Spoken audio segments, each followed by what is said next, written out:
যারা সবসময় টাকার চাপে থাকেন তারা প্রায়ই এই 5টি ভুল করেন। নাম্বার 1, আয় বাড়লেই খরচ বাড়িয়ে দেন। আয় একটু বাড়তেই জীবনযাত্রার খরচ বাড়িয়ে ফেললে মাসের শেষে হাতে আগের মতোই কিছু থাকে না। নাম্বার 2, টাকা পেলেই আগে খরচ করেন, পরে সঞ্চয়ের কথা ভাবেন। ফলে প্রয়োজনের সময় টাকা থাকে না, আর তখন ছোট সমস্যাও বড় চাপ হয়ে দাঁড়ায়।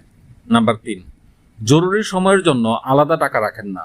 অসুস্থতা, চাকরি হারানো বা হঠাৎ বড় খরচ যে কোনো কিছুই তখন ঋণের দিকে ঠেলে দিতে পারে। নাম্বার 4, ছোট ছোট খরচকে গুরুত্ব দেন না। একবারে অল্প মনে হলেও প্রতিদিনের অপ্রয়োজনীয় খরচ মাস শেষে বড় অঙ্ক হয়ে দাঁড়ায়। নাম্বার 5, আয় বাড়ানোর চেয়ে শুধু খরচ কমানোর চিন্তা করেন।